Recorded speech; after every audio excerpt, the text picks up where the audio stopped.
अस्सलामुअलैकुम। This is me वजाहत हुसैन और आप देख रहे हैं हमारा यूट्यूब चैनल मिस्टर वजाहत। फ्रेंड्स, आज का टॉपिक है इंजीनियरिंग ड्राइंग के ऊपर। इंजीनियरिंग ड्राइंग क्या होती है, ड्राइंग इंस्ट्रूमेंट क्या होते हैं और एप्लीकेशन और इसकी यूजेस क्या क्या हैं, कहाँ पर इस्तेमाल होती हैं, तो ये सब देखेंगे आज की वीडियो में। शुरू करते हैं आज की वीडियो।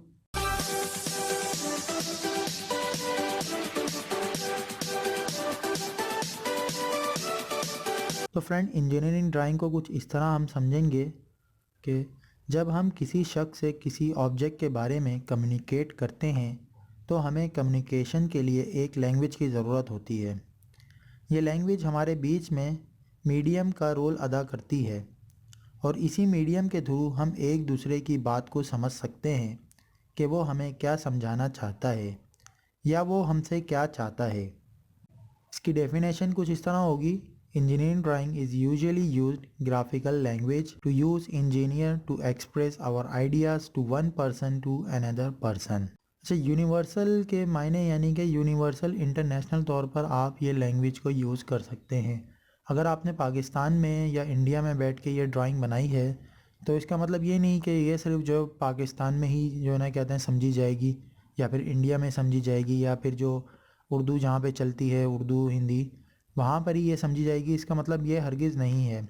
ये इंटरनेशनल तौर पर है। इसको चाइनीज़ भी समझ सकते हैं, इसको जापानीज़ भी समझ सकते हैं, या अमेरिका जाएगी वहाँ पे भी समझी जाएगी, कनाडा में भी ये चली जाएगी और ये लैंग्वेज हर जगह चलती है। तो इसके लिए कोई मीडियम नहीं है। मतलब आपने ड्राइंग में अगर बात करनी है तो ये हर कोई बंदा समझ जाएगा जो ड्राइंग की नॉलेज रख सकता है।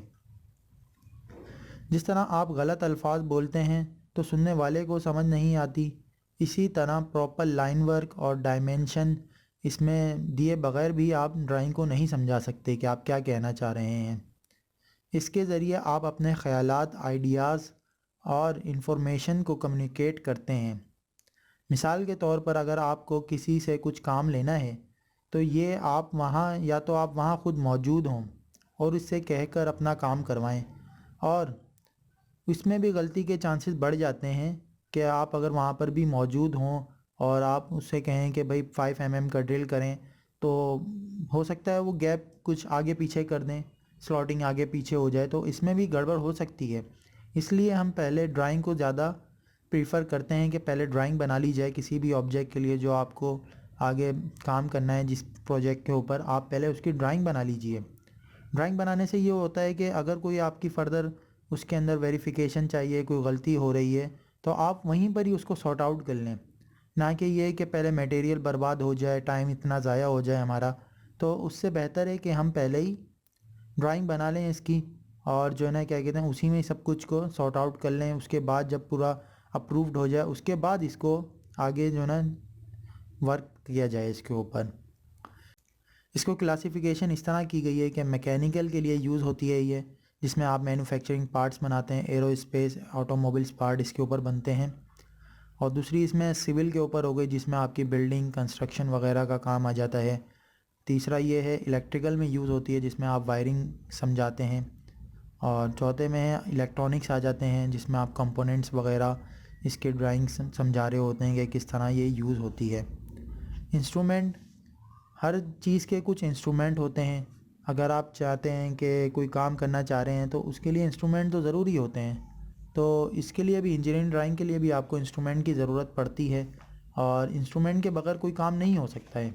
इंस्ट्रूमेंट की डेफिनेशन कुछ इस तरह से होती है कि the accuracy of a drawing depends largely on the quality of the instrument and there proper use. यानी कि अगर आप देखते हैं कि आपके पास प्रॉपर इंस्ट्रूमेंट नहीं है तो आप प्रॉपर काम नहीं कर सकते। जब तक कि आपके पास प्रॉपर इंस्ट्रूमेंट ही नहीं होंगे, आपके पास प्रॉपर लाइन वर्क के लिए स्केल्स मौजूद नहीं होंगे, आपके पास टी स्क्वायर नहीं होंगे, आपके पास सेट स्क्वायर मौजूद नहीं होंगे, तो आप काम नहीं कर सकते। सम मोस्टली यूज इंस्ट्रूमेंट के नाम मैं आपको बताता हूँ। इसके अंदर सबसे पहले आ जाता है आपका ड्राइंग बोर्ड। ड्राइंग बोर्ड आपका अच्छी वुड का होना चाहिए, बिल्कुल स्मूथ लेमिनेशन के साथ होना चाहिए और उसके एजेस बिल्कुल प्रॉपर 90 डिग्री पर हों, स्मूथ एंगल्स हों उसके। तो वो ड्राइंग बोर्ड आप यूज़ कर सकते हैं इसके ऊपर। उसके बाद आपके आ जाता है टी स्क्वायर, जिसको आपने इसके ऊपर रख के हॉरिजॉन्टल लाइन जिससे आप लेंगे, टी स्क्वायर वो कहलाता है। अच्छा, टी स्क्वायर के लिए ये कहते हैं कि लाइन वर्क भी बहुत ज़रूरी होता है कि आप लेफ़्ट हैंड से राइट हैंड की तरफ काम करें, ना कि आप राइट हैंड से लेफ़्ट हैंड की तरफ जाएं। तीसरे नंबर पर आपका आ जाता है सेट स्क्वायर। सेट स्क्वायर के हमारे पास टू टाइप सेट स्क्वायर होते हैं। यूजुअली एक 30 डिग्री के लिए होता है, 30 और 60 डिग्री के लिए, और एक 45 डिग्री के लिए हमारे पास यूज़ हो रहा होता है सेट स्क्वायर। इसमें भी ये कहते हैं कि भाई आपकी जो पेंसिल की टिप है आपने उसको किस तरह यूज़ करना है। आपको बॉटम से टॉप की तरफ जाना है, ना कि आप टॉप से बॉटम की तरफ आएँ। कंपासिस की भी हमारे पास टाइप्स हैं।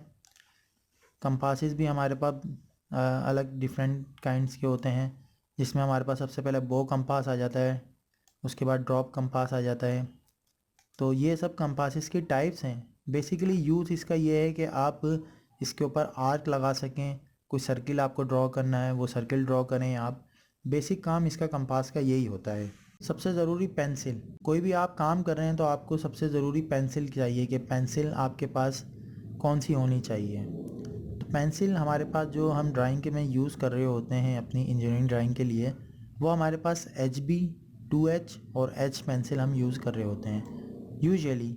वरना तो हमारे पास बहुत टाइप की किस्म की होती हैं पेंसिल्स, वो हम यहाँ पे यूज़ कर रहे होते हैं, लेकिन यूजुअली हम ये 3 पेंसिलों को यूज़ कर रहे होते हैं। इसमें डिफरेंट टिप्स होती हैं, जिसमें आपने देखा होगा कि 0.25 की होती है, 0.5 की होती है, 0.7 की ज़्यादा हम यूज़ कर रहे होते हैं। इस तरह से हमारे पास ये यूज़ हो रही होती हैं। इसी तरह कुछ क्लच पेंसिल्स वगैरह होती हैं जो हमें मदद करती हैं काम करने में। इसके अलावा लाइंस स्पेसिफिकेशन बहुत ज़रूरी होती है। आपने कोई भी काम कर रहे हो उसका लाइन वर्क बिल्कुल प्रॉपर होना चाहिए। तो लाइन के ऊपर मैं फ़र्दर वीडियो भी बनाऊंगा कि लाइन वर्क क्यों ज़रूरी है, लाइन कितने टाइप्स की होती है, इसको क्लासिफाइड किस तरह से किया जाएगा, इसके ऊपर भी नेक्स्ट वीडियो आएगी। उसके अलावा कि हमारे पास पेजेस कौन कौन से हम यूज़ कर रहे होते हैं और कौन कौन से जो है ना हमारे पास यहाँ पे पेज के साइज़ होते हैं, इन सब के ऊपर एक वीडियो मैं बनाऊँगा। तो आज की वीडियो को यहीं पर ही एंड करते हैं। उम्मीद है आपको इंजीनियरिंग ड्राइंग के बारे में समझ में आई होगी। इसमें जो कुछ आपको समझ में नहीं आता है वो आप हमें कमेंट के ज़रिए पूछ सकते हैं। और अगर ये वीडियो आपको अच्छी लगी है तो इसको ज़रूर लाइक कीजिए और अपने फ्रेंड्स के साथ भी शेयर कीजिएगा। दुआओं में याद रखिए। अल्लाह हाफिज़।